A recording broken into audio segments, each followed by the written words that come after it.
Hello guys, good morning mga ka-DI. God bless sa ating lahat mga ka-DI. For today's video guys ay may gagawin na naman ako. Marami kong pasyente dito guys, mga re-repairin ko. So kung makikita nyo guys yan, yan, electric fan, hindi siya gumagana. So alam ko naman kung ano yung sira nito, thermal fuse ulit. Mayroon pa tayong repair na ABR guys. Ito naman electric fan din pero okay na to. Nagpalit lang ako ng capacitor guys. Ito yung diferensya nito. So nandito yung capacitor na pinalitan ko. Ayan. So ito gumagana na. Mayroon din ditong ito exhaust fan, sira din, i-repairin ko din. So ngayong umaga na to marami akong gagawin mga ka-DI, kaya tune up lang kayo at tune in lang kayo sa aking video at God bless sa ating lahat at sundan lang ninyo ako guys. One eternity later. Ayan mga ka-DI, na hiwalay ko na yung motor dito sa cover niya. So kung makita nyo guys, yan, ito yung thermal fuse, may insulator siya. So mayroon naman technique nito guys. Kung hindi kayo magpalit ng thermal fuse, pwede din to pagdugtungin yung line supply hanggang dito sa capacitor. Ang iba nga dito pa dinudugtong lang yan pinuputol dito tapos pinuputol din yung itong capacitor, tapos pagdidikitin lang, kumbaga ibabypass lang yung niya na hindi na dumaan dito kung pagsira ito.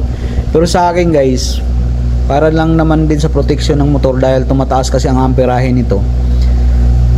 Dito ako magdugtong sa dahil wala akong thermal fuse ngayon. So magdugtong ako ng gabuhok din na wire dito sa thermal fuse para gagana siya guys.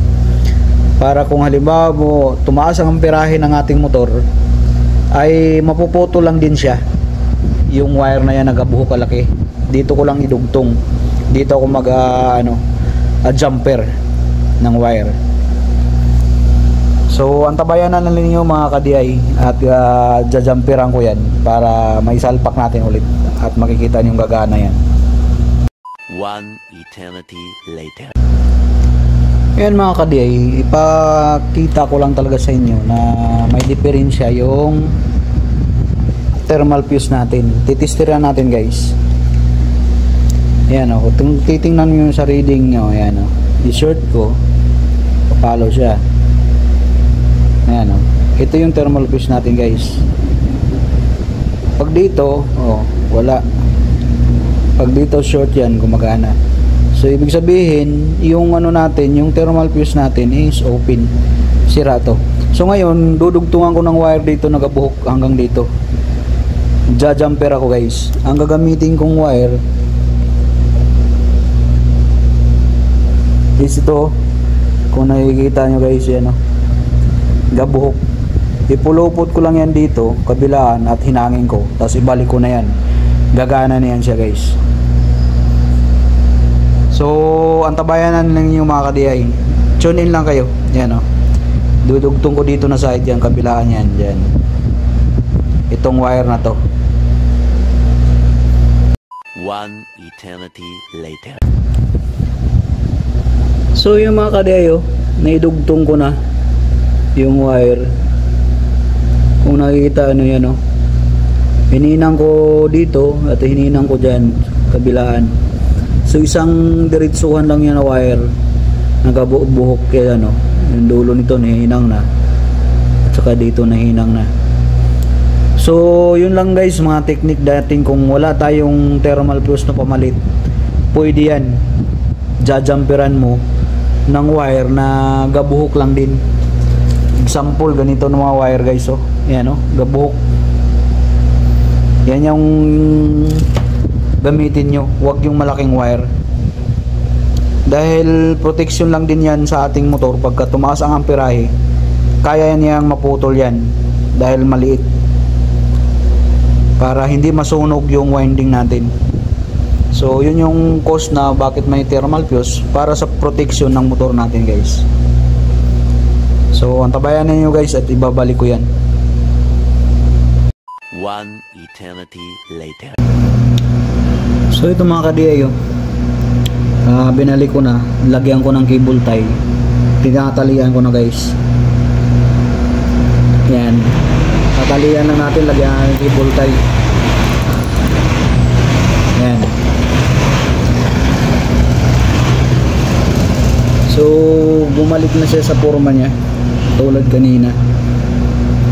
Kung makikita nyo guys, napalitan ko na siya ng thermal fuse at wala, naibalik ko na yung ano niya, pag set up ng wiring at saka yung pinaka-coil niya at saka yung supply papuntang capacitor, tinalian ko na ng cable tie. Ano? Okay yan guys. Yan Ano meron? si Mr. DIY. Ano meron yan? Mag-inventory ako ng mga plate number ng mga motorcycle. Nandun naman. Ilagay mo. Guys, shout out pala guys sa mga ka-DIY natin dyan. Minsan lang kami mag-upload ng video, pero sana subscribe. Oo. And follow. Thank you guys. Thank you. One eternity later. So yun na mga ka-DI, na ibalik na natin. Kahit wala tayong pamalit, nagawa natin ang pamaraan.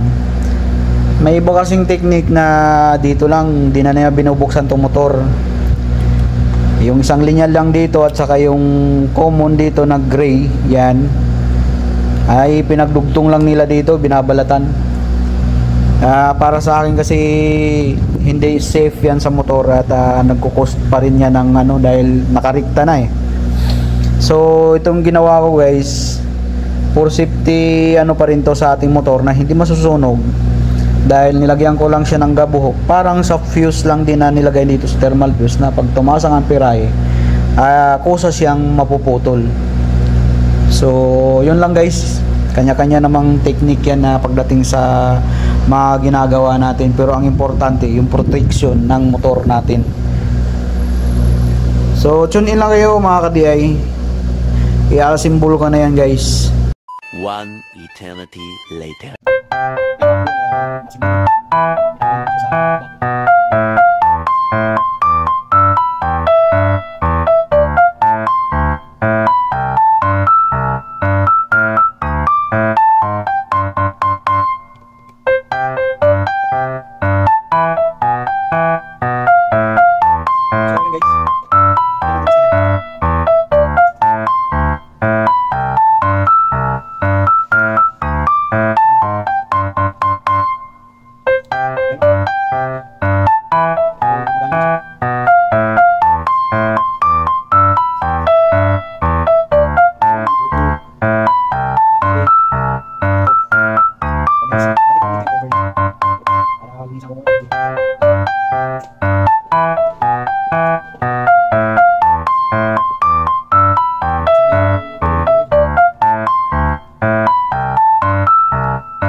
One eternity later. Ito mga ka-DI ay titistingan na natin at tapos na pag-assemble ko, binalik ko na sa dati at ipa-plug natin guys para matestingan na may ilisi na. Kanina tinistingan natin na wala pang ilisi pero ngayon titistingan natin. Ayan. Maririnig nyo guys. Ang lakas. Diba? So gumagana na siya. Kaya hanggang dito lang yung video ko guys, mga ka-DI. Salamat sa panonood at sa suporta ninyo doon sa aking mga subscriber na 1,359 subscribers. Salamat sa inyo. At sa hindi pa nakapag-subscribe sa aking channel, huwag niyong kalimutan i-subscribe at pindutin niyo ang notification bell para updated kayo sa aking mga video guys. Salamat sa inyo guys. God bless.